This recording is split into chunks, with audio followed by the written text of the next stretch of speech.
Well, hello and welcome to This Month in Hamilton. I want to start out by thanking WBCB 1490 AM as well as our sponsors. Angela Wanafree in the Mercer County Prosecutor's Office, Capital Health System, Haldeman Ford Subaru, Radiology Affiliates Imaging, and Saul Funeral Home. We are coming to you live today at the end of April. It is April 25th, and we have our regular show This Month in Hamilton. We've got our guest today, the Department of Environmental Protection Commissioner, Shawn LaTourette. Shawn, good morning. Good morning, Mayor. Thanks for the invitation to join you. Thanks for being here today as we celebrate recently Earth Day, and I know we have Arbor Day coming up, and all sorts of good things as we talk about climate, as we talk about our environment, especially highlighting it this month in April. Yeah, a lot's going on. One of the things that I appreciate most about this most recent Earth Week, we continued the theme from last year. There's always a global theme, invest in our planet, which I think is appropriate. I tend to think of the work that we do as incredibly important it is at protecting public health and the environment, that we look at that work and the opportunities to support that work as a sound investment. So absolutely, quite fitting. Absolutely. So you and I have dealt a lot together the last few years, but I know you and you've gotten to know me, right? But for our listeners who don't know Commissioner LaTourette, take us a little bit through your background, through how you became commissioner, how long you've been commissioner for. Sure. So I have the privilege of serving the state of New Jersey as Commissioner of Environmental Protection. I've been in this job, which is a role in the governor's cabinet, since January of 2021. And so it's been just over 2 years. I was confirmed in June of 2021. But I had been at the Department of Environmental Protection for 4.5 years, or a little more than that. I came into state service. I'm a lawyer by background, environmental lawyer. And so I came into state service to support the prior Environment Commissioner, Catherine McCabe. One of my key jobs, because I was a litigator and infrastructure advisor in my past career, was to pursue water infrastructure upgrades, was to hold polluters accountable for contaminating water supplies, all work that I had done previously as well. And upon former Commissioner McCabe's retirement at the end of 2020, Governor Murphy asked me to step up and to serve the state as the 18th Commissioner of Environmental Protection. Well, that's it. Only 18 commissioners, huh? Only 18 commissioners, yes. That doesn't seem like that many when you think about, the importance of DEP and all of that, So the DEP was created in 1970. So it was created on the very first Earth Day. And we're actually one of the few states in the country that takes a unified approach to environmental policy and environmental governance from at the state level. So what that means is we, in 1970, when we created the Department of Environmental Protection, we brought together all of the different governance features that were scattered across the government that had something to do with the air, the land, the water, the natural and historic spaces, and we brought them under one unified department. On the federal level or in other states, the Department of Environmental Protection is what is the Department of Environmental Protection to us is split up into 7 or 8 individual executive branch agencies. Oh, wow. So we have quite a lot to do. Yeah. And it's quite varied. So we first and foremost, our job is to protect public health, and we protect public health by protecting environmental features, right? So if the water is contaminated, you're going to first not have as good health outcomes, and second, you're going to spend a lot of money cleaning the water, so we'd rather not let the pollution get in there in the first place. Right, we clean up contaminated sites. We build flood infrastructure to protect people from flooding. We maintain all of our state parks and wildlife management areas. We ensure the success of our Jersey Shore and our tourism industry by investing in our beaches and making sure that they're clean and healthy for folks to enjoy. So there's a lot that goes into it. There's much, much more, but it's quite a large institution with a lot of great people. It's certainly, when you frame it that way, a huge institution, right? Especially you talk about the billions of dollars in tourism revenue to the Jersey Shore, right? You talked about the state parks and all the money that's put into ensuring clean water, and I know we're going to talk about Trenton Waterworks soon. And then you've got, I know you're going somewhere else today. You've got your New Jersey Forest Fire Service shirt on as well. Oh, yeah, that's right. So one of the aspects of DEP, we have 8 sub-agencies within the department, and one of those sub-agencies is state parks, forests, and historic sites. And so we have the Division of Forestry, as well as the Forest Fire Service and the State Park Police. And so we are responsible for both fire prevention and public education, and wildfire prevention, that is. And when there are wildfires, which can be shocking to some folks, that New Jersey has quite a high risk of wildfire, which is only increasing due to climate change.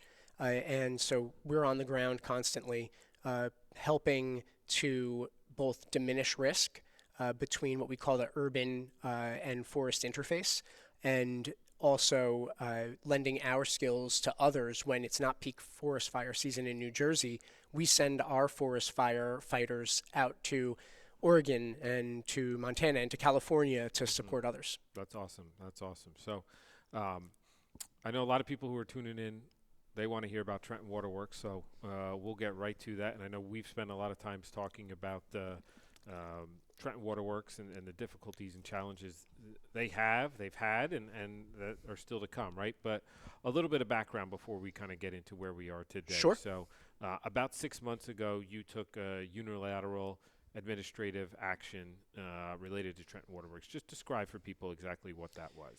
Sure. So I think the first thing to understand is that one of the Department of Environmental Protection's job in the sub-agency that we call Water Resource Management is to broadly oversee the management of the state's water supplies statewide. And then individually, we have oversight as a regulatory matter of all water systems in the state. There are more than 3,000 water systems in the state of New Jersey, and more than 600 what we call community water systems, the ones that bring you the water into your town, as opposed to small water systems that may be in farther flung places or only serve a small population that is transient in nature. Our community water systems, they serve large populations. And so Trenton Waterworks is a community water system, which means that it is regulated by the Safe Drinking Water Act on both the federal and the state level. And the way the Safe Drinking Water Act works is the DEP is responsible for evaluating the water quality parameters and the sampling that a water system does in order to demonstrate that water is consistently and reliably clean and safe to drink.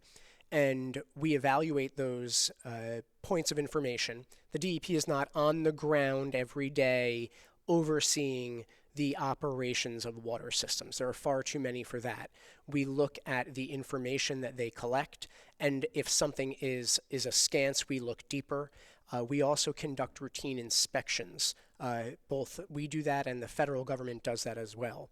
And so, as a function of that work over the years, we've noticed that Trenton Waterworks has struggled to meet some of its obligations.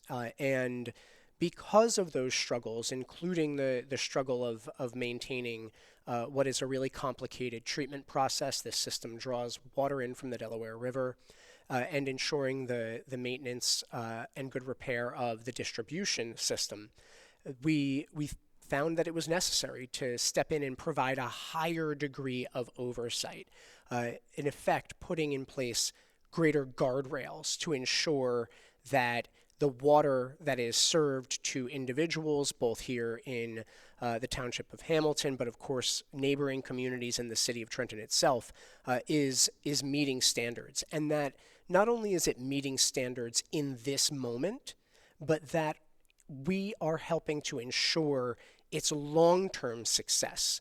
Because what has happened, and this situation is not unique to Trenton Waterworks, but Trenton Waterworks does experience this very pointedly is where we are looking at sample results and we see compliance, but it's sort of a 2 steps forward and 3 steps back kind of situation.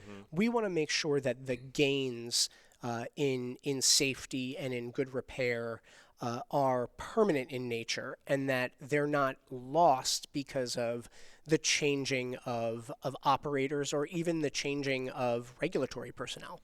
And this is something, I think you touched on it briefly, that's been a long-standing kind of challenge, right, for Trenton Waterworks. And I know DEP launched a website specifically on Trenton Waterworks, and there's a report in there from the 1970s about the Pennington open-air reservoir and how that needs to be decommissioned. And here we are roughly 50 years later, and it's still, being used and operated. So it's a long-standing kind of thing here.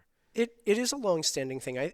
And one of the things that I think is important to point out is how generally, as people moving through the world with busy lives and kids to take care of and kids to put through college, and there are many things that we're not thinking about every day.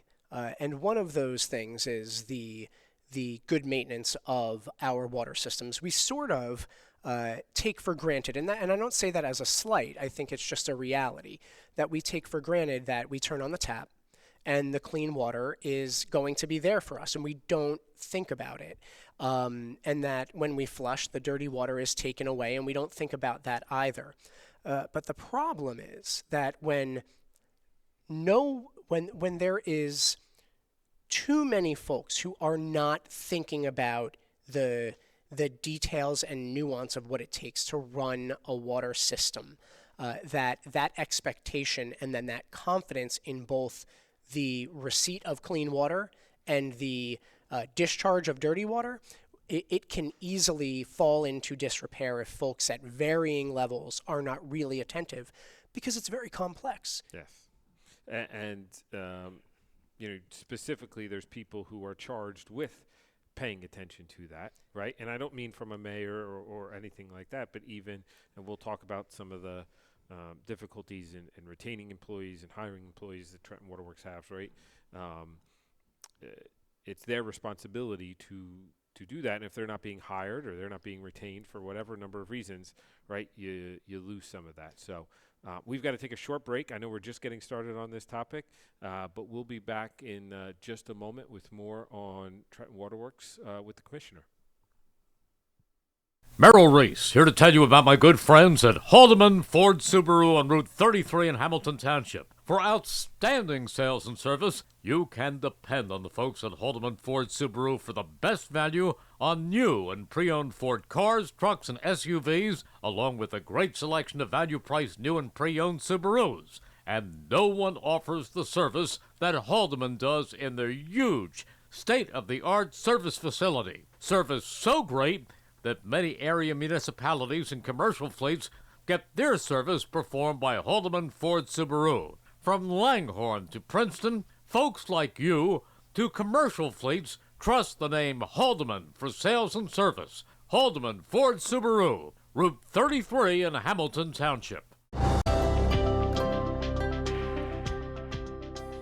Radiology Affiliates Imaging has been part of the Hamilton community for over 50 years, with 2 convenient locations, RAI Chi Hamilton and RAI Lawrenceville. We offer expertise in all areas of imaging for all members of your family. Our board-certified specialty radiologists offer expertise in women's imaging, interventional radiology, musculoskeletal and diagnostic radiology. Whether you need an MRI, CAT scan, ultrasound, mammogram, or X-ray, we offer the latest in imaging technology and interpretation. In the last 50 years, RAI has earned our place amongst the largest and most respected radiology groups in our area. For more information on all RAI has to offer, visit www.4rai.com.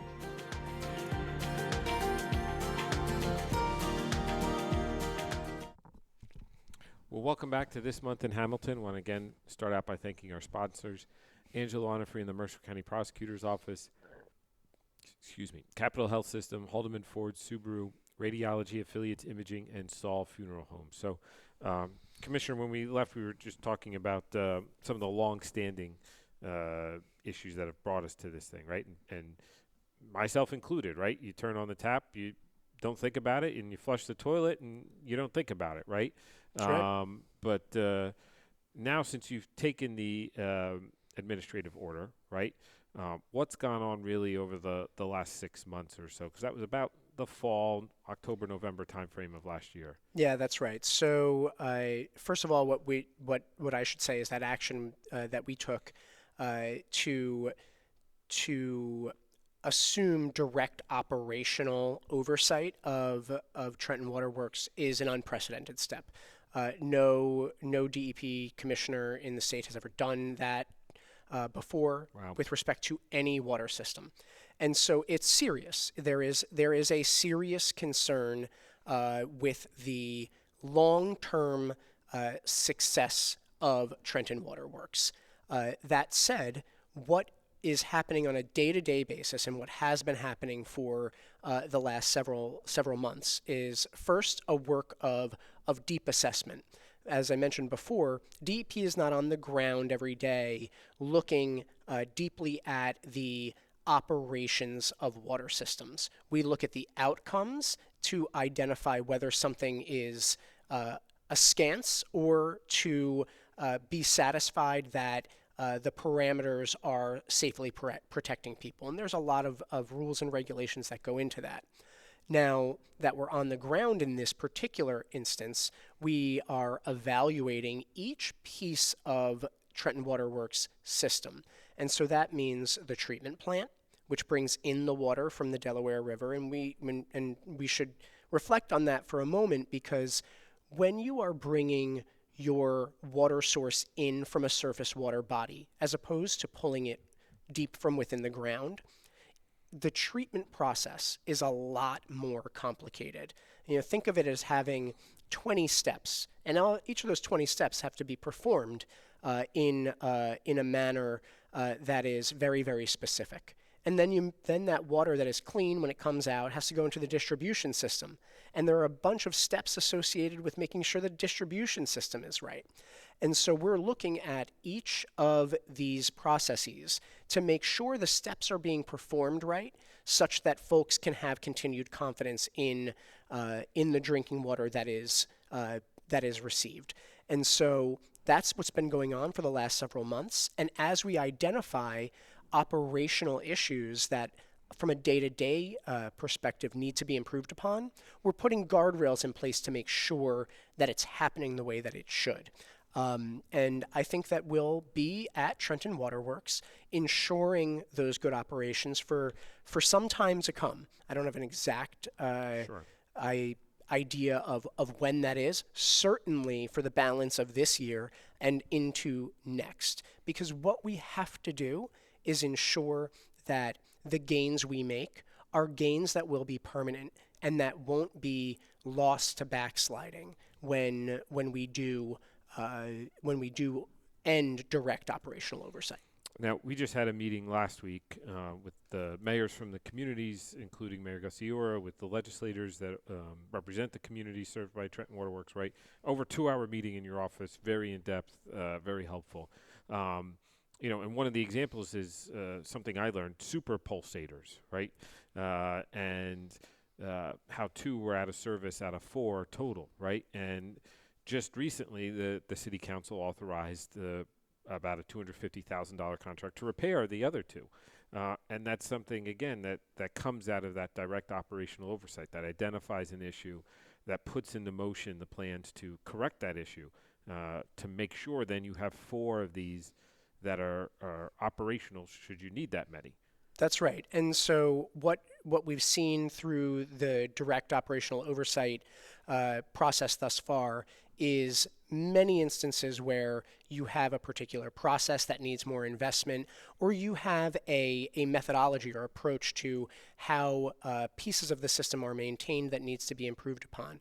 Being there on the ground, we're able to identify those issues and ensure that they're corrected, so that folks can have continued confidence in the drinking water that is received.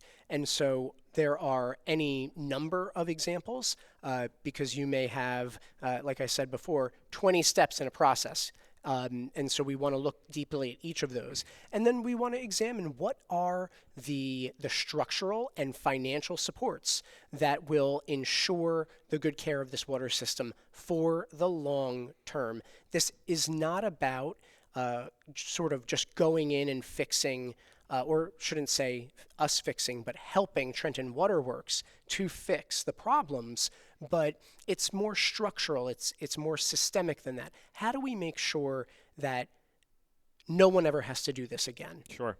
And one of those is, again, we've talked about this open air reservoir, right? The Pennington open air reservoir that has been talked about being decommissioned for 50 years. And it's not a 1 or 2 or 3 year capital plan, right? Because you have to build the water towers to be able to hold that water somewhere else and balance the system before you can even think about decommissioning that reservoir. Yeah, that's right. So for folks who don't know what an open air water reservoir is, because there are different types of reservoirs. There are reservoirs that are used to hold rainfall water that will support our systems in times of need.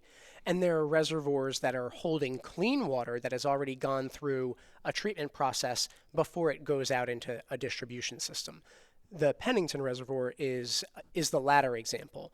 And in modern water management, you don't use open water or open air reservoirs, because effectively what we're doing is taking water from the Delaware River, cleaning it so that it can serve people, and then we're putting it back out subject to the elements, subject to animal use, any number of things.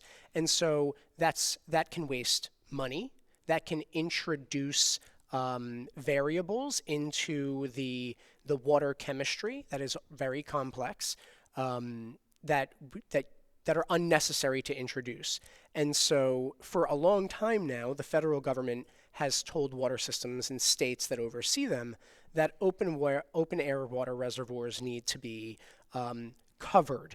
And by cover, they don't mean putting a pool cover on it like you would in your backyard, but rather an alternative to that open air water reservoir, which could be a physical cover, or it could be moving it into tanks, which is a complicated and long-term capital endeavor. Yeah.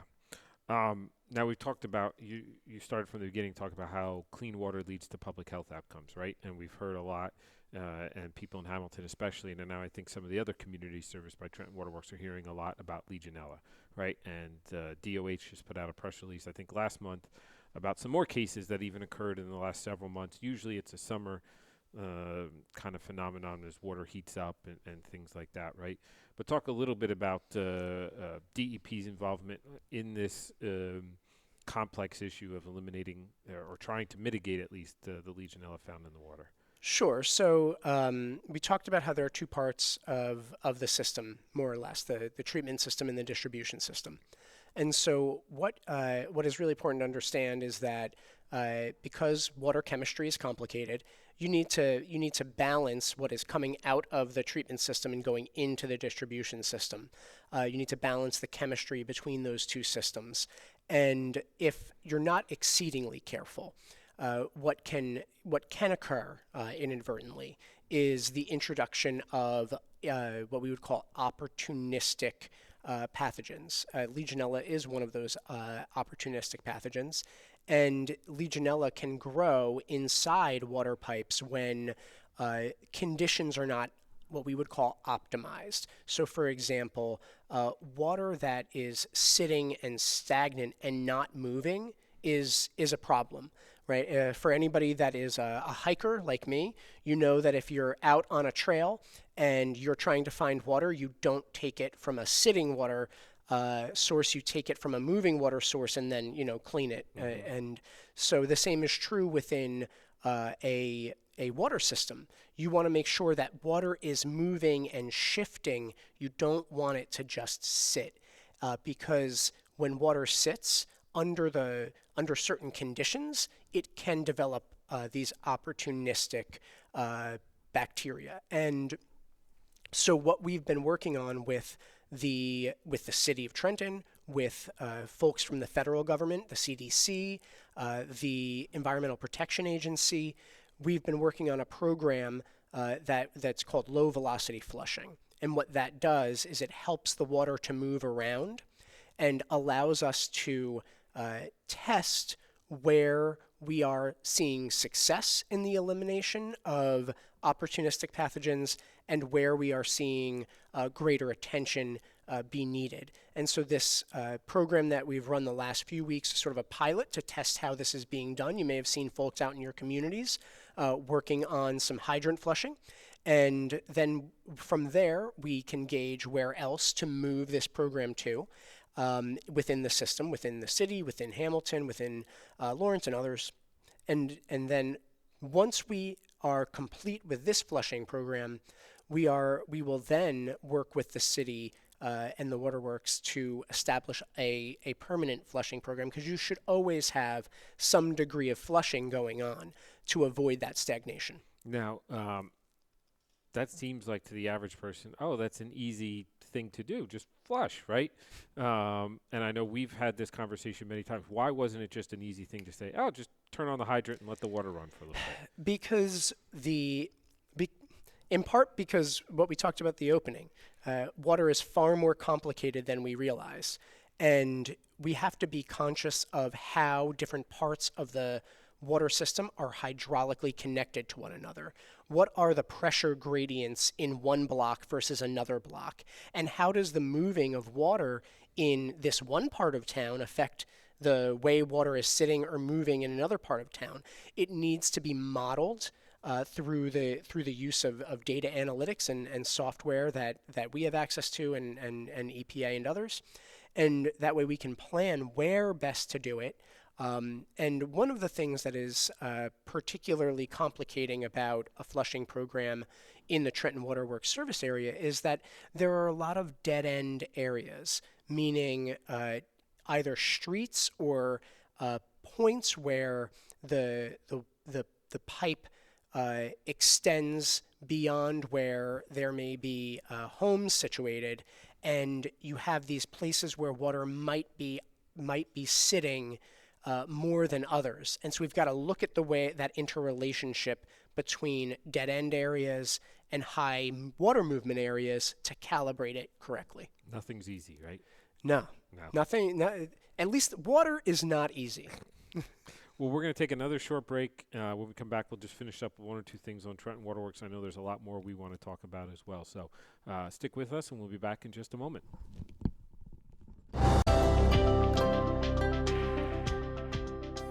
Radiology Affiliates Imaging has been part of the Hamilton community for over 50 years, with two convenient locations, RAI Chi Hamilton and RAI Lawrenceville.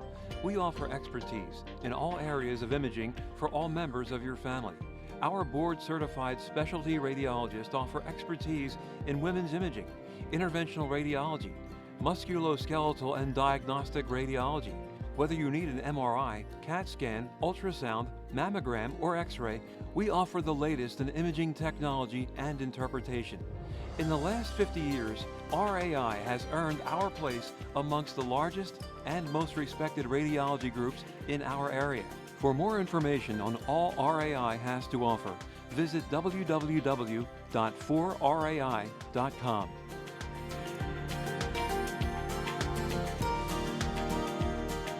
Today's show is being brought to you by Angelo Onifrey in the Mercer County Prosecutor's Office as a public service to the community. Angelo Onifrey urges you to stay involved in your community and to also support the youth of our community. They are tomorrow's future leaders in Mercer County. This message brought to you by the Mercer County Prosecutor's Office, who hope you enjoyed today's show. Hi, Merrill Reese for Capital Health, reminding you that the former St. Francis Medical Center is now Capital Health East, and they still offer a 24/7 emergency department as well as outpatient medical clinic services. To enter the emergency department and outpatient clinic, please use the Burt Avenue entrance. Capital Health, proud to be a partner for better health in our state's capital, Trenton, New Jersey. So welcome back to This Month in Hamilton. Want to again start out by thanking our sponsors, Angela Onifree in the Mercer County Prosecutor's Office, Capital Health System, Haldeman Ford Subaru, Radiology Affiliates Imaging, and Saw Funeral Home. So, Commissioner, the table here, I have my bottled water. I won't show the brand, although I'm sure people can recognize it just from the colors, right? When I go out into the community, I constantly hear, I'm paying for water I don't even use. I have bottled water. I have the big 5-gallon jugs. I have lots of these. I pay for bottled water for my dog, right? What's your answer to people who are saying that to me constantly? So I think one of the things that is important to know and be proud of is that New Jersey historically has had greater water protections, that is drinking water protections, than just about every other state. Wow. And we have been ahead of the curve in terms of identifying new risks in water, what we call emerging contaminants, things like forever chemicals, PFAs, if you've ever heard about those. New Jersey led the nation in understanding the risk of those chemicals. We have an institution called the Drinking Water Quality Institute that studies water risks and emerging contaminants and then advises us about how to best protect our drinking water, where in other states, the protection of drinking water is rather politicized. And in order for other state agencies, say in Pennsylvania even, to make new regulations about how to protect public health from drinking water risks, it has to go through a political process. In New Jersey, we don't have that feature. It is a scientific and public health process only. And so we have long had greater protections than are in bottled water, for example. Wow. And so what is most important is that we ensure the good operation of water systems so that folks can have confidence in the drinking water that they see, that they receive, and that they pay for, and obviate the need for reliance on bottled water. I have my primary office in Trenton. We receive drinking water from Trenton Waterworks, and I drink more water from Trenton Waterworks than any other place in my life, given how much time I spend in the office. And I am not concerned about it. I'm not concerned about it for my person. When my kids come to the office, I'm not concerned about it for them. And on the one hand, it's sort of like, Commissioner, how can you say that? You just issued this order to take direct operational oversight of Trenton Waterworks because the circumstances are not good. And the reason to take that action is for avoiding the risks that are building to ensure the continued success and reliability of the water. It's not because the water should not be consumed right now. And if that were the case, we'd tell you very loudly, very clearly. Gotcha. Thank you. Moving on, speaking of water, right, and you talked about it in your opening, just about everybody in Jersey at some point during the summer, as the weather's getting warmer now, is going down the shore. It's our birthright. Exactly. It's why we pay taxes for, right? In fact, some people have already been down the shores. We've gotten a few 80-degree days in April. Thank you, climate change. Out of the norm that way, too, right? There's been a lot of news coverage on whales, on dolphins, on all that kind of stuff. So what's your perspective on what's going on down at our lovely Jersey Shore? My perspective, because I lead one of the state's foremost science agencies, is a scientific perspective. It's not a political perspective. It's not a partisan perspective. Part of the job of Commissioner of Environmental Protection is serving as what's called the trustee of all natural resources of the state, right? So our air, our land, our water, our fish, and our wildlife, they don't belong to the government. They actually belong to the people writ large. and it's just our job to take good care of them. And what the way that we do that from a wildlife perspective and from a marine resource perspective is through an agency within DEP called the Marine Resources Administration. And so we have a number of biologists that are working, marine biologists working on the maintenance and habitat protection and improvement of our marine ecosystems up and down the state.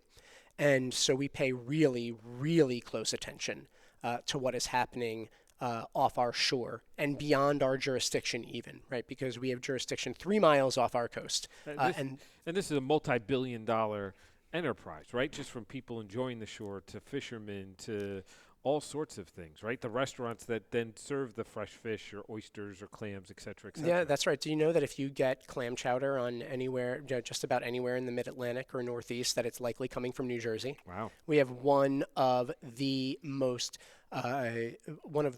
successful commercial fishing industries in our country. Wow. And so it's critically important from both a economic perspective and from a natural resource management perspective that we're taking good care of our oceans. And paying a lot of attention to it. And likewise to the resilience of our shoreline itself, which is a huge tourism and economic driver.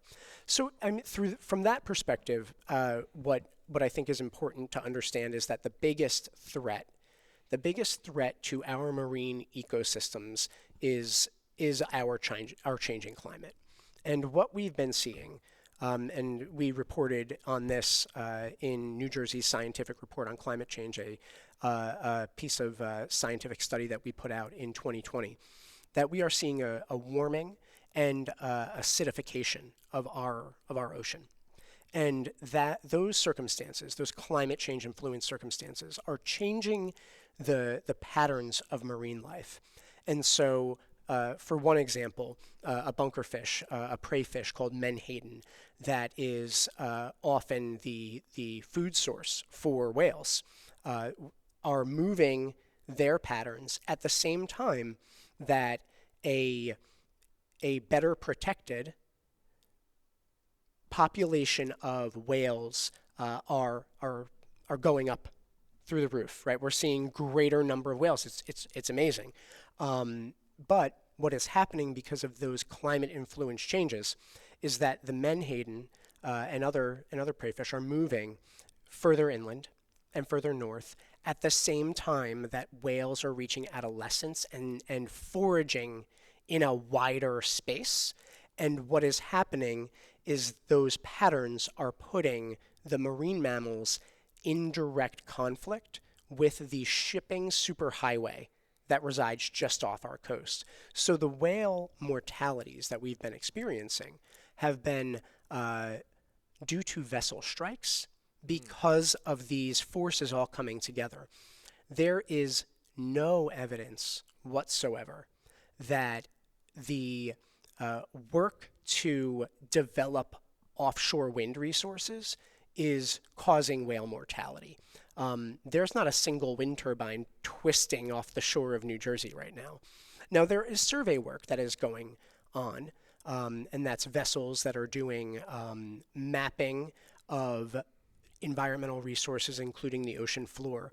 And there has been some misinformation or disinformation that the sonar used on those vessels is somehow confusing the whales and causing them injury. And that's not accurate. There's no legitimate science that says that. But what is causing confusion is the changing climate that is driving this interaction.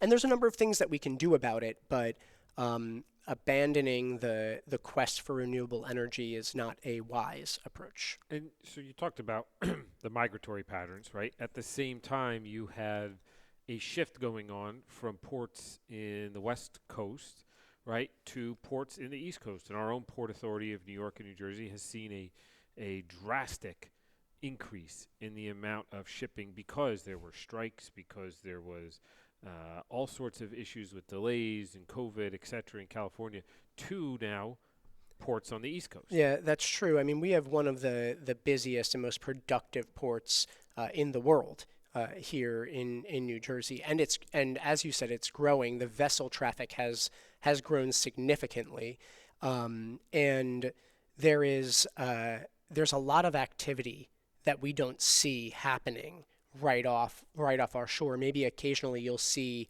some ships on the horizon, but that underrepresents the degree of activity that is occurring. And there's other factors beyond that are affecting marine life. So, for example, the proliferation of this single-use plastic is a huge problem.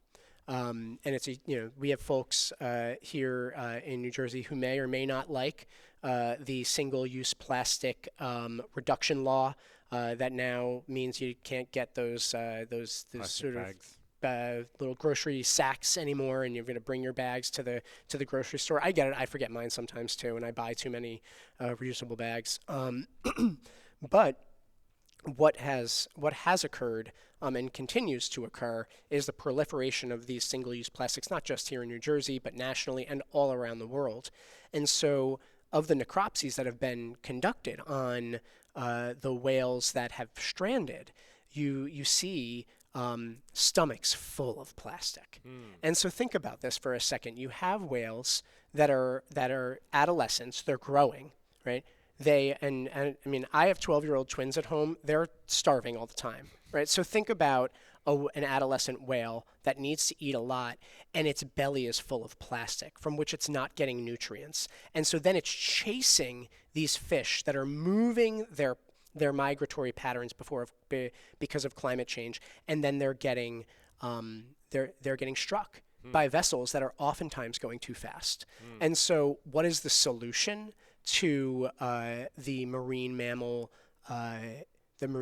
deaths that we've seen, which are terrible? I mean, I don't like seeing those pictures. Sure. But the solution isn't to sort of pick an enemy, and that enemy being offshore wind, but rather to focus on the policy measures, slowing vessels down, eliminating single-use plastics to the greatest extent that we can, the unnecessary ones. We, of course, need plastic, and working to do everything we can to reduce those effects of climate change. And with climate change, right, we've all heard, too, the rising seawaters and the warming seawaters and all that. It all goes hand in hand that way. It does. It does. New Jersey, actually, I think folks tend to be surprised by this statistic. We have, because of climate change, a greater risk of sea level rise than most other places on the planet. And that's because of many things. It's in part because of the way the last ice age affected the landmass of New Jersey. We were not entirely covered. Our landmass was not entirely covered in glacial material. And so we have elements of our landmass that are sinking at the same time that the sea level is rising, and that impact in our unique place, and its impact in our unique place on the coastline. And so we can reasonably expect 2 feet of sea level rise by 2050 and 5 by 2100. Wow. And so that is going to have significant impacts upon our coastal way of life. It's a bit counterintuitive, though, because you think sea level rise and you think eroding beaches, and that's true, but the fact is that the hydrodynamics of the water near shore means that the water will travel around the barrier islands and flood them out from the back, or flood mainland areas like Tom's River, for example. Wow. So we're going to take our last break, and then we'll come back and we'll talk a little bit more about what DEP has going on. So we'll be back in just a moment. Today's show is being brought to you by Angelo Onifrey in the Mercer County Prosecutor's Office as a public service to the community. Angelo Onifrey urges you to stay involved in your community and to also support the youth of our community. They are tomorrow's future leaders in Mercer County. This message brought to you by the Mercer County Prosecutor's Office, who hope you enjoyed today's show. Hi, Merrill Reese for Capital Health, reminding you that the former St. Francis Medical Center is now Capital Health East, and they still offer a 24/7 emergency department as well as outpatient medical clinic services. To enter the emergency department and outpatient clinic, please use the Burt Avenue entrance. Capital Health, proud to be a partner for better health in our state's capital, Trenton, New Jersey. Merrill Reese, here to tell you about my good friends at Haldeman Ford Subaru on Route 33 in Hamilton Township. For outstanding sales and service, you can depend on the folks at Haldeman Ford Subaru for the best value on new and pre-owned Ford cars, trucks, and SUVs, along with a great selection of value-priced new and pre-owned Subarus. And no one offers the service that Haldeman does in their huge, state-of-the-art service facility. Service so great that many area municipalities and commercial fleets get their service performed by Haldeman Ford Subaru. From Langhorne to Princeton, folks like you to commercial fleets trust the name Haldeman for sales and service. Haldeman Ford Subaru, Route 33 in Hamilton Township.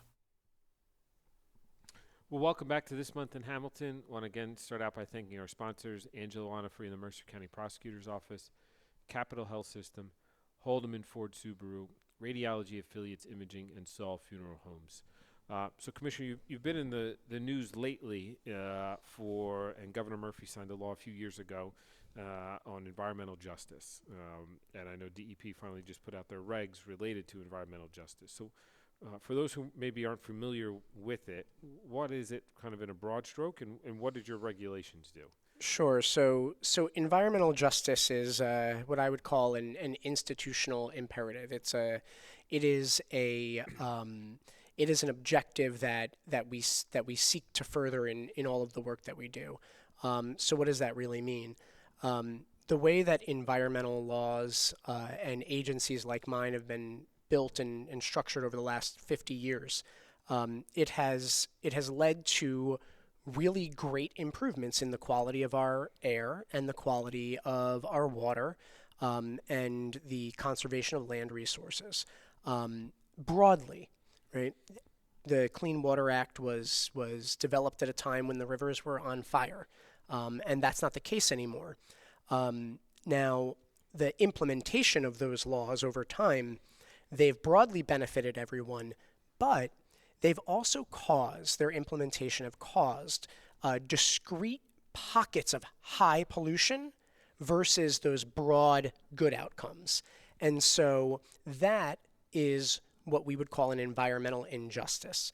And those areas that have higher levels of pollution, those pockets, they're also coincident with areas where folks have lower wealth. They have perhaps limited English proficiency. Folks are of minority status. And so it's sort of an overlapping burdens placed upon communities that are often underserved. And so what this law does is plug the holes in the original environmental laws that led to those pockets of dense pollution. And it does that by giving the DEP authority to do something that probably folks think we've always done, which is to look at the baseline conditions in a community and ask if it already has too much pollution and if this proposed facility, like a power plant, for example, would cause even more compared to the pollution that everyone generally experiences. And that's a big deal. Mm-hmm. I think that the ordinary person might think, wow, why didn't you always do that? But the answer is no. That's not what environmental law does. It makes sure that whatever you build, that power plant, is not emitting too much pollution as a general matter. It does not look at the circumstances of individual communities where things are placed. And so this is the first time in the entire country that any environmental agency will attempt to do this. Wow. Now, this is forward-looking, right? So if a power plant, a recycling plant, a sewer plant already exists in a community, you're not going back and shutting these down or anything like that. No. Of course not. It's perspective. It's to, over time, improve upon the conditions that exist and to keep conditions from getting worse where there are already these dense pockets of pollution. But in no way would it undermine existing facilities, which always have to have permits renewed. Sure. I tend to think about this law as the codification of the good neighbor principle. I mean, by and large, businesses that operate in our state, they want to do well by the communities they serve. They just don't know what they don't know. And if we can provide greater information for them to be better neighbors, we've seen the businesses we've worked with the last couple of years before these rules were even in effect want to take that on because they want to be a good neighbor. Awesome. Excuse me. Awesome. This is our last segment, so I'm going to jump around the topics, make sure we try to get it as much in as possible. You talked a lot about land preservation, right? And I know just last week or 2 weeks ago, DEP announced a new round of grants they're proposing, or the governor's proposing to DEP to award, right? And first, I want to thank you because Hamilton received 2 of those grants, or is recommended to receive 2 of those grants, I should say. One, $1 million to help us fund prior purchases of open space, right? And then $300,000, or just over $300,000, to improve the lakes we have at Sayin Gardens, which is a 50% match. So it's really a $600,000 project, something that we had in our capital to try to take on to a small degree 2 years ago, right? And now with this additional 300, we can do it in a much larger degree and really improve one of our favorite parks in town and improve the water infrastructure that we have there, right? This is a park, and I know you're not familiar with it, where people go for their prom pictures, their wedding pictures. My wife and I took our maternity photos there, right? I mean, it is a quintessential Hamilton Park, and thanks to the grants from DEP that you've recommended, we hope to be able to improve it for generations to come as well. Well, I'll have to get out there with you and see it. See it myself. You know, one of the coolest things that we get to do at DEP, and this is thanks to the DEP Green Acres program, which recently celebrated its 60th birthday. It is it's older than the DEP itself, and what we do through the Green Acres program is we support local governments in the acquisition and the development and stewardship of parks and open space. And so we last week were able to announce $100 million that we're going to invest in every single county across the state, and including here in Hamilton. And that happens in a number of different ways. Maybe there's a piece of property that a local government is looking to acquire in order to build a park or expand a park. And that's one category, the acquisition. But then with respect to development, we support local governments and nonprofit organizations as well in investing in that natural capital so that folks can get out and enjoy their open space. It is an incredibly important program. And so the next step is just for that $100 million to go through the State House Commission. It's just part of our sort of bureaucratic process to make sure that there's checks and balances and how we spend money, because it's the people's money. And then we'll be getting stuff out the door. So it's incredibly exciting.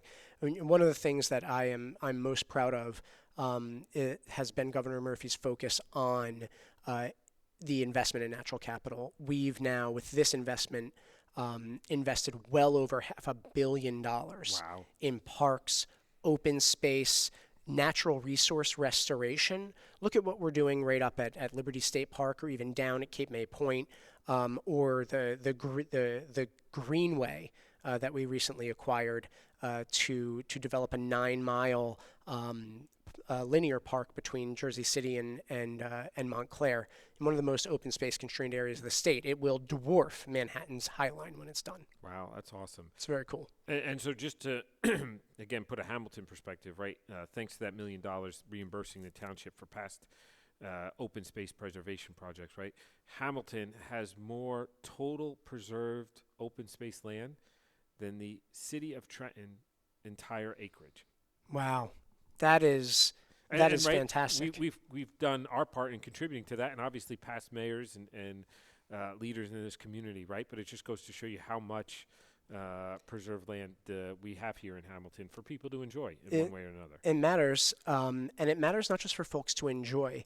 When we preserve land in that fashion, it's sort of like a triple bottom line. When you are preserving acreage and creating more green space, that in turn helps to improve local air quality very directly through the natural processes that plants and trees provide. You're getting that benefit for your community, but you're also getting an important flood control and stormwater purification benefit that you may not realize.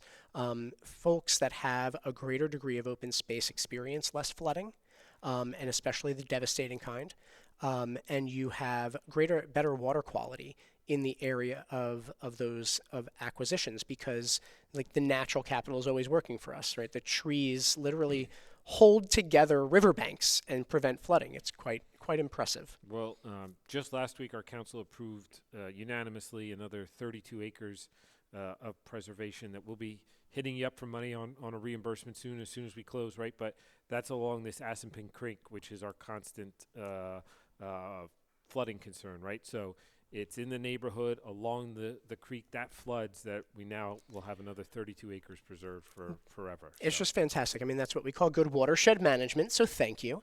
And it contributes to the state's overall position of having the greatest amount of open space conservation of all of the states nationally, except maybe Alaska. Wow. Well, and that's hard to compete by. Hard to compete with Alaska. Just given its size, right?